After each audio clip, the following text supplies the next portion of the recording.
Artillery सेना का वो हिस्सा जो जंग में बड़ी बड़ी तोपों से रॉकेट्स और मिसाइल्स छोड़कर दुश्मन को बेअसर कर देता है। इन आर्टिलरी गन्स के ज्यादातर प्रोसेसेस ऑटोमेटेड होते हैं। जहां आम हथियारों से लंबी दूरी पर निशाना लगाना मुमकिन नहीं होता, वहां ये artillery weapon systems indirect firing द्वारा लंबी दूरी तक जमीनी हमला कर सकते हैं।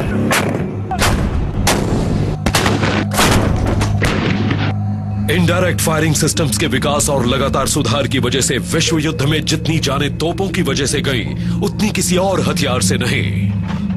Artillery is the god of war. It is a battle winning factor in any battle. जंग के मैदान में इन्फेंट्री और दूसरे कॉम्बैट यूनिट से बहुत पहले आर्टिलरी हरकत में आ जाती है। ये तोपें दुश्मन के इलाके में भारी बमबारी करके उन्हें कमजोर कर देती हैं। आमतौर पर आर्टिलरी को तैनात होने के लिए ज्यादा समय नहीं मिल पाता, इसलिए सही वक्त पर तैनात होना ही हार या जीत का फैसला करता है।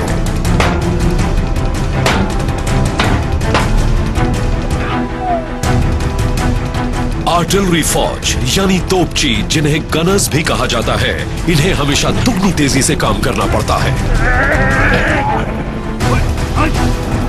सही ढंग से तैनात की गई आर्टिलरी फायर किसी भी जंग का रुख बदल सकती है।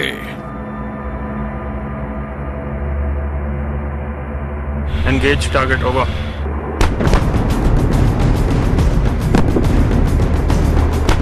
दुश्मन के ठिकाने पर बीचों बीच लगातार बमबारी करने से वो तितर बितर हो जाता है और उसके हमला करने की क्षमता घट जाती है, जिससे टैंक, इन्फेंट्री कॉम्बैट व्हीकल्स और पैदल सैनिक ज्यादा तेजी से आगे बढ़ पाते हैं।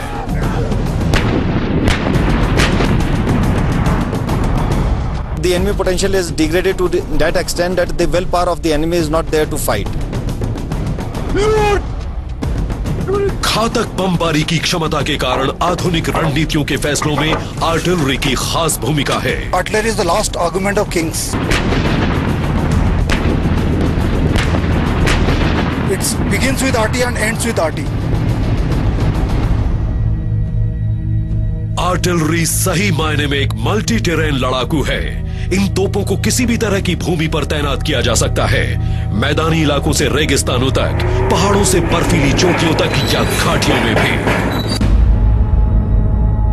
तभी तो इंडियन रेजिमेंट ऑफ आर्टिलरी का मूल मंत्र है सर्वत्र इज्जत व इकबाल, यानी सभी जगहों पर रुतबे और शान के साथ।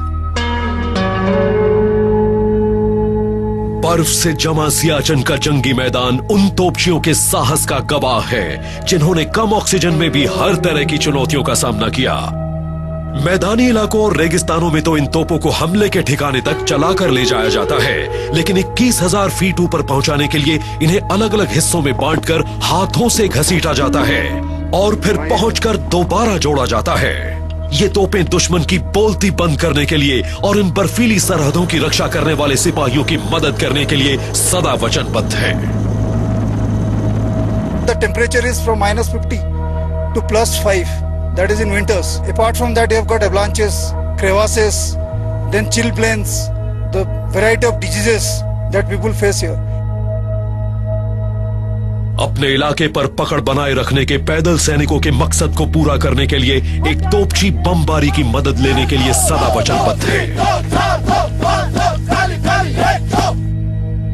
आर्टिलरी ऑब्जर्वेशन पोस्ट पर सैनिक लगातार पहरेदारी करते हैं ताकि दुश्मन की जरा सी भी आहट मिलते ही तोपों को हरकत में लाया जाए और दुश्मन जहां है वहीं दफन कर दिया जाए।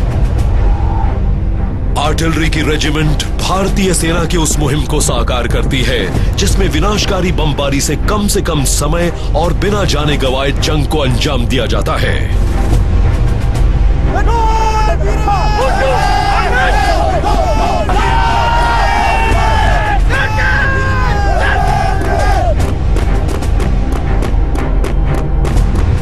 चुनौतियों को मुंह तोड़ जवाब देने वाले इन तोपचियों ने अपनी ताकत के प्रदर्शन से बार बार यह साबित किया है कि यह जंग की किस्मत को पूरी तरह बदल सकती है।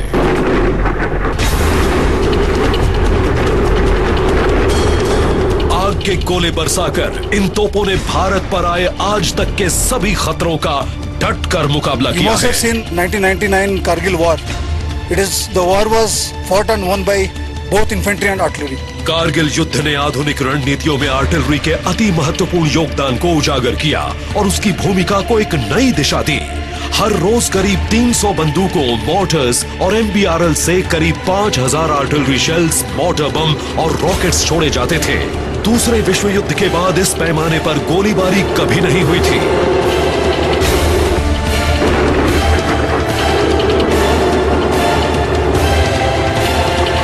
भारत के आर्टिलरी वेपन सिस्टम्स 1 से 45 किलोमीटर के घेरे में कहीं भी निशाना साध सकते हैं। 105 mm की इंडियन फील्ड गन्स भारतीय आर्टिलरी की अव्वल दर्जे की तोपें हैं। ये एक ही जगह से 17 किलोमीटर दूर तक के टारगेट पर निशाना लगा सकती हैं। इंटेंस फायरिंग मोड में ये एक ही मिनट में 5 राउंड्स फायर कर सकती हैं और इन्हें मैदानों में, रेगिस्तान में या पहाड़ों पर तेजी से तैनात किया जा सकता है। 130 mm टोड फील्ड गन रूसी मूल की तोप है जिसकी पहुंच 27 किलोमीटर से कुछ ज्यादा है। 52 कैलिबर लेंथ की ये तोप काफी लंबी दूरी तक रॉकेट्स फेंक सकती है।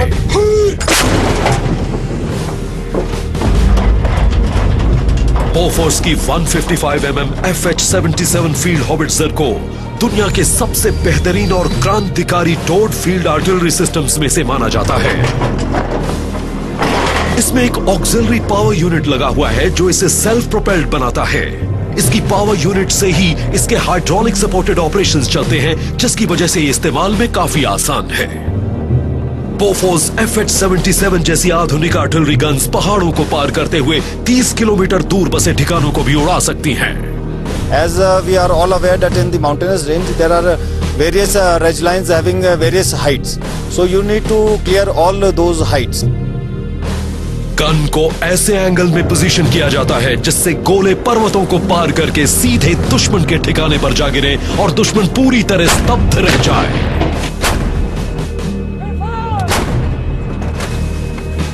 इसे 5 सदस्यों का एक दल चलाता है। The main people who are required is the number 1, who basically controls the fire of the gun and takes the orders from the command post and acknowledges them and further implements them onto the gun. The number 2 is handles the crane. The number 3 is known as the layer, who lays the gun and whenever the data is received from the command post, he computes it and lays it accurately. The number 4 is there to load the charge bags. The number 5 is there to prepare the ammunition.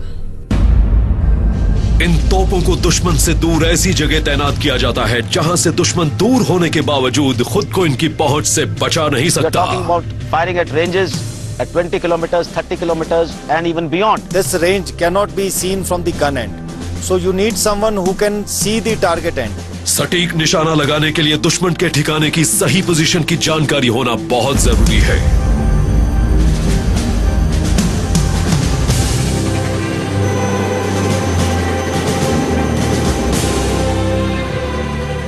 Artillery फौजियों की एक टुकड़ी air observation post और infantry के बीच का तालमेल करती हुई तोपों का मार्गदर्शन करती है। दुश्मन के ठिकाने का पता चलते ही आर्टिलरी ऑब्जर्वेशन पोस्ट ऑफिसर उनकी सही लोकेशन की जानकारी फील्ड गन यूनिट्स को देता है। फिर ट्रिग्नोमेट्री की मदद से तोपों के मोर्चे और लक्ष्य के बीच की दूरी और दिशा की कैलकुलेशन की जाती है। यह ऑब्जर्वेशन पोस्ट तोपों से कई किलोमीटर दूर हो सकता है। 1 round gunfire. Battery target. Number 1 throw. और इस तरफ ठिकाने के सही कोऑर्डिनेट्स मिलते ही गन पोजीशन ऑफिसर तोपों को निशाने पर सेट कर देता है। 572. Charge right 4. Elevation 0264. फायरिंग का ऑर्डर मिलते ही तोपची गोलों को छोड़ना शुरू कर देता है। Fire by order. Fire by order. Fire by order. Number 1 throw. Number 1 fire. Number 1 fire.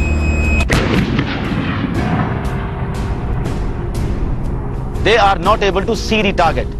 It is the observation post officers assisted by a wide variety of surveillance devices who see the fire and direct the fire wherever they require. We have a saying in artillery, guns never lie.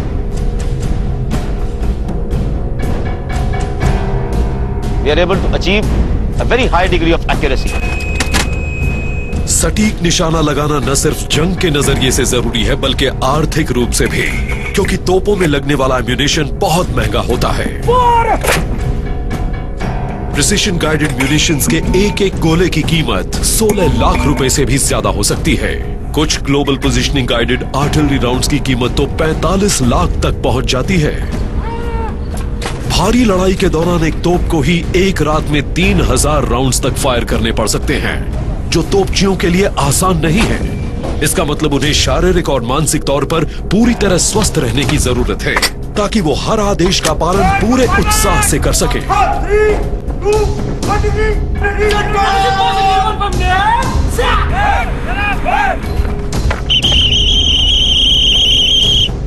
अगर दुश्मन को तोपों के ठिकानों का पता चल जाता है तो नियम के मुताबिक तोपचियों को झुककर अपनी रक्षा तो करनी ही है, लेकिन हालात बेकाबू होने से पहले तोपों को भी एक सुरक्षित स्थान पर ले जाना है। आखिर तोपों के बगैर एक तोपची तो कुछ भी नहीं। We've got an alternate position wherein which is already prepared.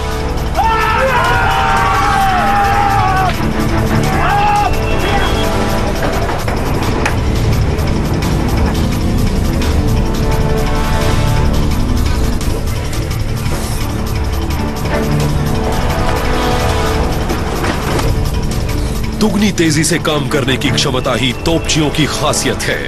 Firing रोककर 3500 किलो की इस फील्ड गन को निकाल ले जाने में इन्हें सिर्फ 5 मिनट लगते हैं। We have to continue giving our fire support to our jawans who are sitting ahead, and from there we carry out the same task.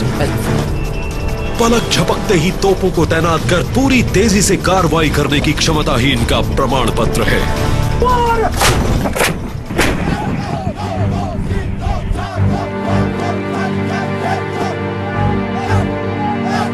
अपनी हर चाल में बिजली जैसी फुर्ती ही एक अच्छे गनर की पहचान है। एक तोपची के लिए इससे बड़े गर्व की बात कोई नहीं कि फायर करने का सबसे पहला मौका उसे मिले।